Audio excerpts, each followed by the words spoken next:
and welcome back to my channel. It's been a little while since I've done a video, and that's simply because I broke my microphone and the one I have on my laptop is rubbish.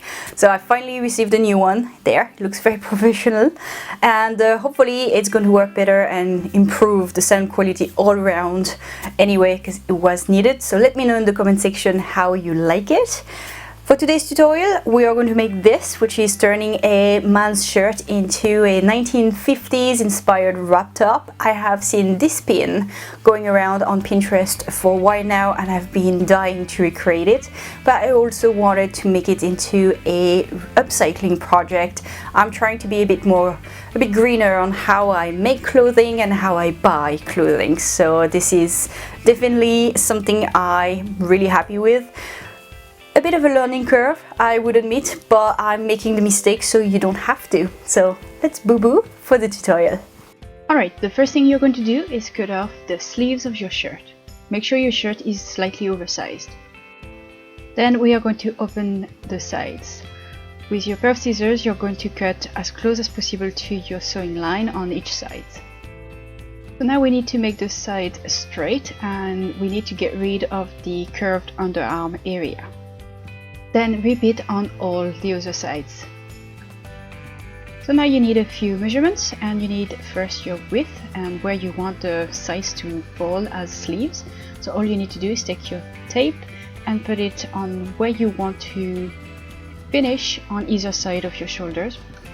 It was about 20 inches. So the secret to make this top work is to make it into a crop top. So when you take your measurements, make sure you take it from your waist all around to your waist. If you make it too long, it's not going to wrap around your body easily. It's not going to wrap at all. It's going to leave you with a gaping hole there, and all you're going to do is show off your boobies. So it's not really what you want. It's not what you want. So you have to make it into a crop top. Adding on the width is not going to help either. I've tried it, doesn't help. So make it into a crop top. If you've made it too long, just like me, all you need to do is roll up the end, then tie it, and you're going to see a big difference. Alright, so now you will need extra fabric. So you have got two different solutions there. Or you're going to use a different fabric of a contrasting or complementary color, just like so. Or you're going to salvage the rest of the shirt you've just cut out. So the bottom of your shirt and the sleeves. So for the sleeves, cut them open so it's laying flat, and you can use this extra fabric. Bear in mind that by using up the rest of your fabric, it might look a bit patchy. If you don't mind, that's great. If you do, I would advise you to use a different fabric. So I needed the width of my shirts to be a bit bigger. So I used my sleeves to make up two strips of fabric that are both 3 inches wide by however long it was from waist to waist. It will change depending on your own measurements. Then use the rest of your fabric to make up the front and the back ties. I'm going to leave the measurements on screen so you can have a bit of a reference. Now it's time to put everything together. I'm going to start by taking my 3-inch strips of fabric, fold them in half lengthwise, and press it with my iron. Then we are going to attach each strip to each side of the shirt, and make sure you sew them on the right side of the shirt.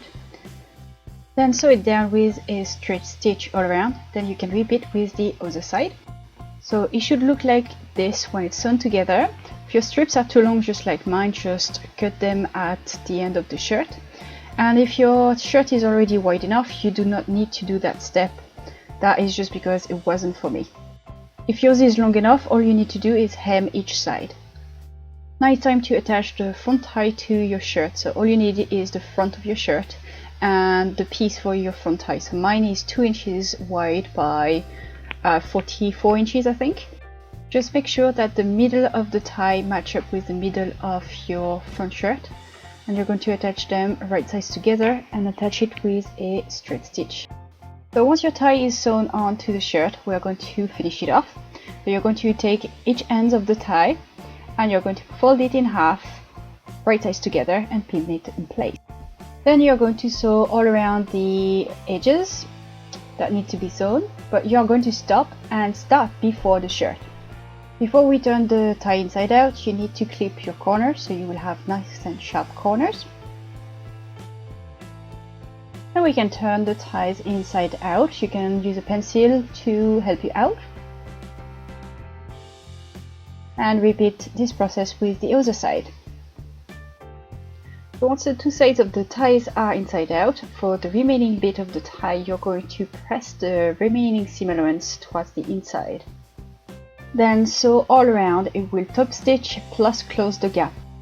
Once you're done, repeat the same process for the back tie and you will be done.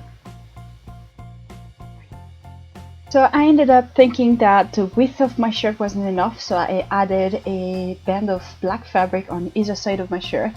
It turned out I didn't need it, but I enjoyed the look, so I kept it.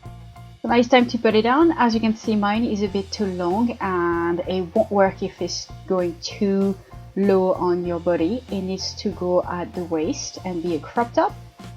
So you can turn it in towards the inside if it's too long like mine, and just tie the knot towards the back. Then I repeated the same process with the back piece and tied the knot at the waist in the front. And that's how it looks once it's all tied up and tidy.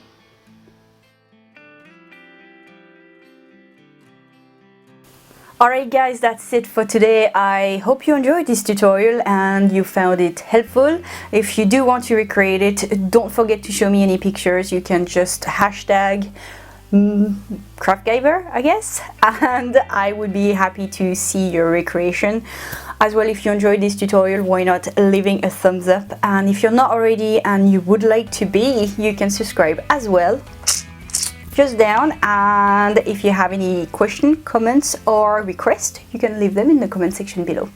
I'll see you in the next video. Bye!